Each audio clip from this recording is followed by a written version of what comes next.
Welcome to Breakfast and Beats. I'm Carlx, coming at you live from Queens, New York, and this is the home studio. And today I wanted to give you a studio tour.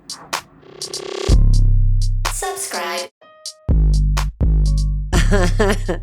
Welcome to the home studio. Woo woo. I've been working out of a space similar to this or with this equipment for the past 4 going on 5 years. This will be the 5th year that I've been kind of jumping into the business of recording as I'm making the transition out of the home studio into a more professional space. And that is big days for me. So I'm giving myself all the pats on the back. Congratulations! Congratulations! Congratulations! And I want to document my process a little bit because I really believe anybody can start a recording business. I also wanted to say thank you to everyone who has been watching and following my journey.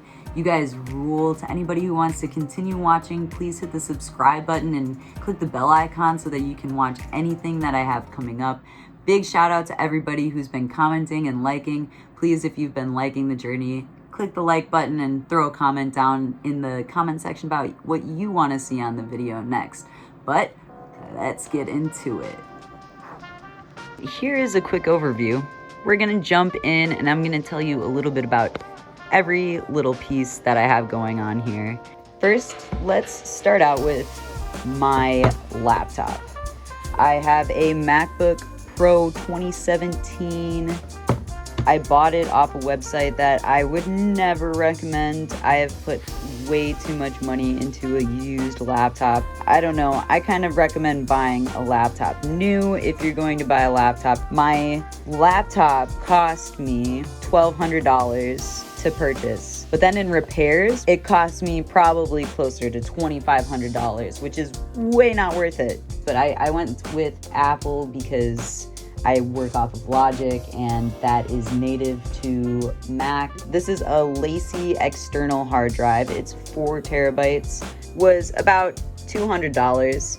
I've only recently been using it. I don't really have any advice yet on how to utilize a hard drive to the best of your ability as a producer, but that's going to be something that I explore in the next couple weeks, and I'd love to pass that knowledge along. Then I have my bullet journal, which is a really important aspect of my studio. This was about $35. The ink and everything, all the accessories I bought, I probably spent like $100 on bullet journal materials and stuff like that.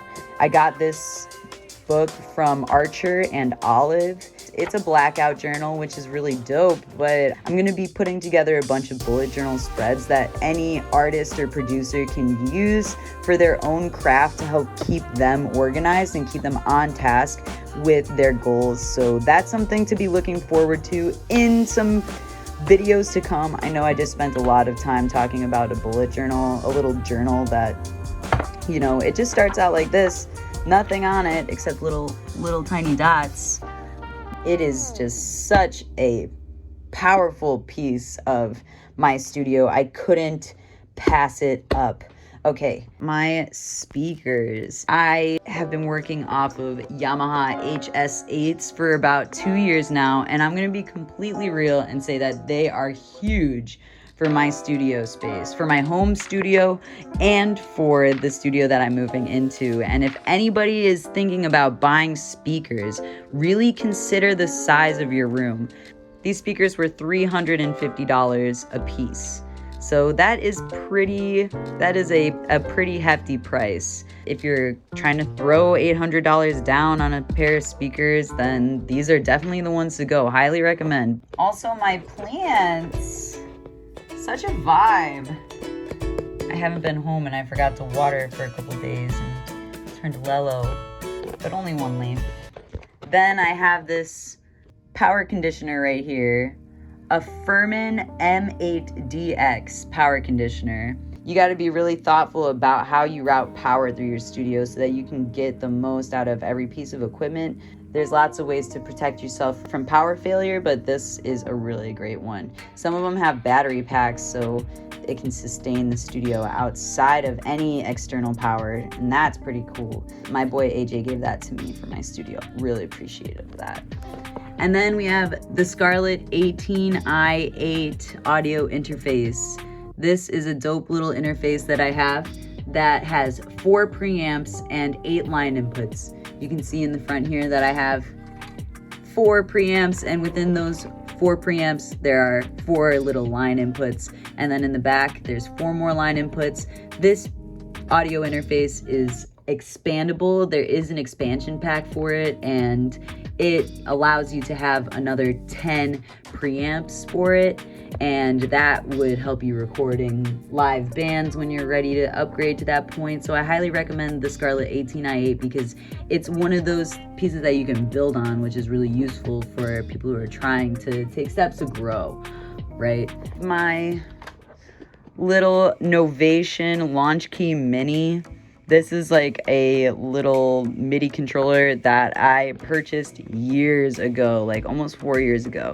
And it's done the trick. It's been a wild ride. I've made almost every beat on this piece of equipment, and I'm about ready to retire it and get myself something much nicer. But I've just been using whatever I have laying around to make music, and that is one of them. All right, let's get into mics. I currently use 3 different types of mics for my studio. I use a Shure SM57 microphone. It's a dynamic microphone. Then I have a Sennheiser E835 dynamic microphone that I use.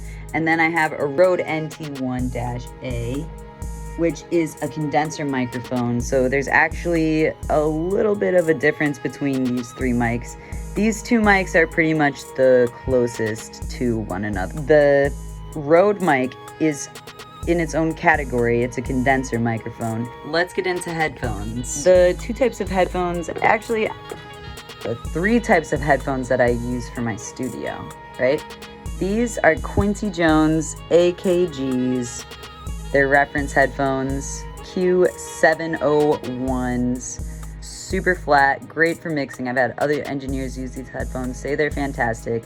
I invested a pretty penny on these, and I've had them for 5 years. I've had these since the beginning because I was mixing off headphones before I was mixing off monitors, but these headphones really have carried me through it. Then I use these as recording headphones. These are AKG K52s. They are really simple, great for recordings and simple playback. I like wearing them. The cable's not super long.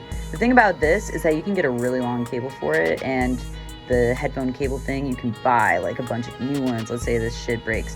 But on this one, look at cable is like connected. I can't unplug it. So you gotta consider that when you're buying headphones too. But I wanted to put these here because I wanted to talk for a second about mixing. Now, when I make my beats, I mix my beats in these headphones because most people who are going to be listening back to my beats are either going to be listening on these headphones or out of their cell phone. So I always do my preliminary mixes on these headphones, and then I jump into these. Then, if I'm feeling really ambitious, I'll listen on these, then I'll listen on my speakers on my computer, and then I'll bounce it to my phone and listen off my phone. And that's pretty much how I check my mixes to make sure that they're balanced and to make sure that they sound good on any speakers that they potentially could be played on. Yeah, that's pretty much my headphones right there. Headphones in a nutshell. So then up here we have some audio diffusers. Honestly, they're not really doing much in this location right now, but these do not absorb sound. They scatter sound throughout the room, so it creates better reflective surface, which is better for a recording environment. So yeah, these are here. I guess they're doing their thing, but not really doing much. And then I have my guitars. This is the first ever guitar I've ever owned, Axel EMG. I've been using it for years. I love how it looks, how it plays. And then this is my bass guitar. One of my friends, Boss Stein, he taught me how to play the bass a couple years ago, and I've been playing this bass for now 2 years, and I've been really enjoying it. I got the guitar when I was a sophomore in high school. I got the bass 2 years ago, and then I love playing the acoustic guitar. I've had many acoustic guitars throughout my life, and this one is pretty dope. My girlfriend's brother and sister-in-law gave that to me, and I'm so thankful that they did because it's pretty dope, and I'm gonna play it a lot more when I get into my new studio. So yeah, that's pretty much the home studio tour. I've got like so much trash in here. It's just a mess, honestly. Wow. Thank you all for listening, and I'm excited to show you what the studio is gonna look like in a couple of weeks when everything's moved into there. So much love. I hope you guys have a great day. Take it easy.